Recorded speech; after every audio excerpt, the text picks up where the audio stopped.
பெட்ரோலுக்கு 10 ரூபாயும் டீசலுக்கு 5 ரூபாயும் குறைப்போன்னு சொன்னாங்களே, இதுவரையும் குறைச்சாங்களா?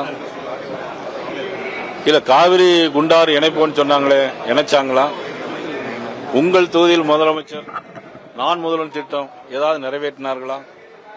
அதையெல்லாம் பற்றி சொல்லாமல் உலகத்தில் நடைபெறுகிற போர் காரணமாக ஒரு சில சூழ்நிலை ஏற்பட்டால் கூட இதையெல்லாம் பெருசுபடுத்த எந்த வகையில் நியாயமா இருக்க முடியும்?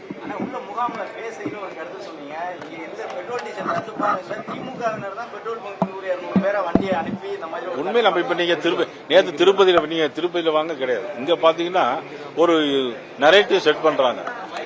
இன்னைக்கு எல்லா பெட்ரோலுமே கூட்டமா இருக்க மாதிரி. இப்ப நீங்க கூட என்ன உங்களுக்கு டீசல் பெட்ரோல் கிடைச்சதா இல்லையா? உங்களுக்கு கிடைச்சதா இல்லையா? எல்லாருக்கும் கிடைச்சிருக்கு. அப்போ ஒரு நரேட்டிவ் செட் பண்றாங்க. அதாவது அவங்க கையில பணம் இருக்கு, அரசாங்கத்துடைய பவர் இருக்கு, என்ன வேணாலும் செய்யலாம்னு நினைக்கிறாங்க. ஆனா மக்கள் அதையெல்லாம் நினைச்சுக்கிட்டு நிச்சயமா ஓட்டு மட்டும் மாத்தி போடுவாங்க.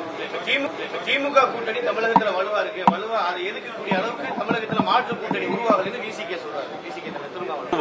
வலுவான்னு எப்படி சொல்ல முடியும்? எண்ணிக்கையில கூடி இருக்குன்னா எண்ணத்துல கூடியிருக்கா, எண்ணிக்கையில கூடியிருக்கா?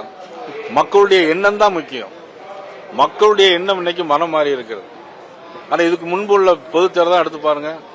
முதலமைச்சர் கருணாநிதி இருக்கும்போதே நிறைய கூட்டணி சேர்த்தாங்க. அவங்க ஜெயிச்சாங்களா? வெற்றி பெறல. ஆனா கூட்டணி என்பது முக்கியமல்ல. நீங்க ஆட்சி செய்யும் போது மக்களுக்கு என்ன நன்மையை செய்தீர்களா, தீமை செய்தீர்களா, அதை பார்த்துதான் மக்கள் ஓட்டு போடுவாங்க.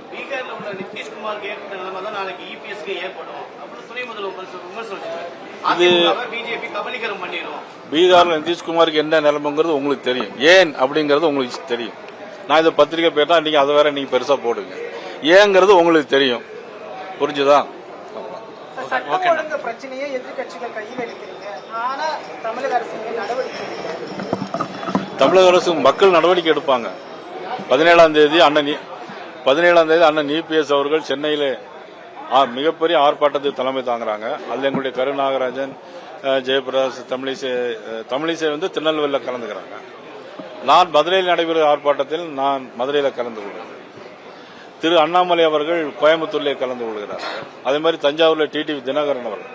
தமிழ்நாடு முழுவதும் அந்த ஆர்ப்பாட்டம், அதாவது திராவிட முன்னேற்ற கழக அரசுக்கு எதிராக மக்களுக்கு எதிரான திட்டங்களை எல்லாம் கொண்டு வந்தாங்களோ, எதிரான என்ன செயலாம் ஈடுபட்டதோ, அதாவது உதாரணமாக கஞ்சா, போதைப் பொருள், நடைபெறுகிற படுகொலைகள், பெண்களுக்கான பாலியல் வன்கொடுமைகள், குழந்தைகளுக்கு எதிரான பாலியல் கண்டித்து மிகப்பெரிய ஆர்ப்பாட்டம் 17ஆம் தேதி நடைபெறுகிறது. 17ஆம் தேதிக்கு அப்புறம் மிகப்பெரிய மாற்றங்கள் தமிழகத்தில் ஏற்படும். எவ்வளவு கேட்பீங்க?